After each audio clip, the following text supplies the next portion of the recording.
Now, Germany's ruling CDU party is poised to elect a new chairman this weekend, though it's no longer a given. Whoever wins is a strong contender to take over as the country's next chancellor. There are 3 male candidates in the running, but no clear frontrunner. Angela Merkel quit as party leader in 2018, and this autumn will be stepping down as chancellor. But it will be the spring before the CDU and its Bavarian sister party, the CSU, finally decide who will take them into September's election. Well, let's cross over to Berlin now, where we can join our correspondent Kate Brady, who's been following developments on this very closely. Kate, as we say, Merkel stood down as the leader of the party in 2018. What do we know about these 3 male candidates who are in the running to succeed her?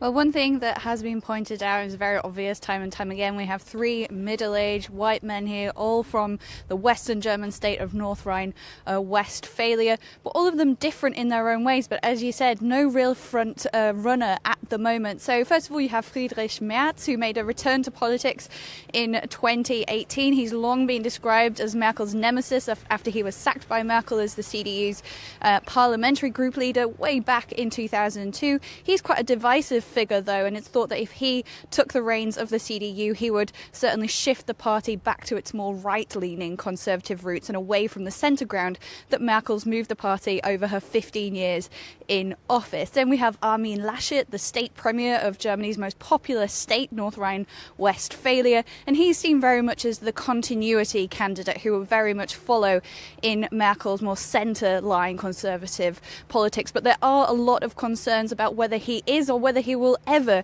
be ready to make that shift from state-level politics up into national politics. And then last we have someone who was long seen as the outsider, but has slowly made a name for himself as well, particularly because he's led quite a successful digital campaign that's reached out to especially to women and the youth of the CDU. That's Norbert Röttgen, and he too was sacked by Angela Merkel as environment minister many years ago after failing to win the state premier election, also in North Rhine-Westphalia. And he's seen also to a certain extent as a continuity candidate, someone who'd carry on very much of Merkel's domestic policies, but would probably take a much more proactive stance when it comes to foreign policy. But again, it's still anyone's guess right now which of those 3 men tomorrow will be elected as the CDU's new party leader.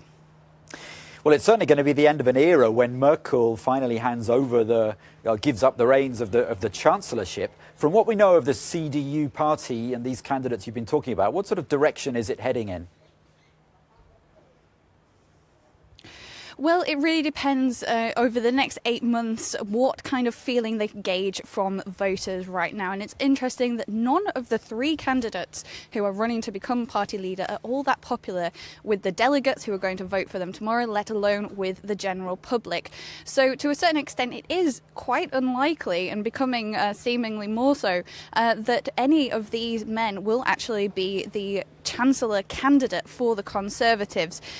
There's been rumours galore for months now that German Health Minister Jens Spahn could run to be the chancellor candidate, and even the Bavarian state premier and party leader of the CDU's Bavarian sister party, the CSU, Markus Söder, he could even throw his hat in the ring yet as well. And that all depends on who is elected as the CDU party leader tomorrow. Of course, if the delegates go for a more right-leaning candidate like Friedrich Merz, once voters start putting out their opinions in the polls, we could potentially see a slight drop in popularity for the CDU.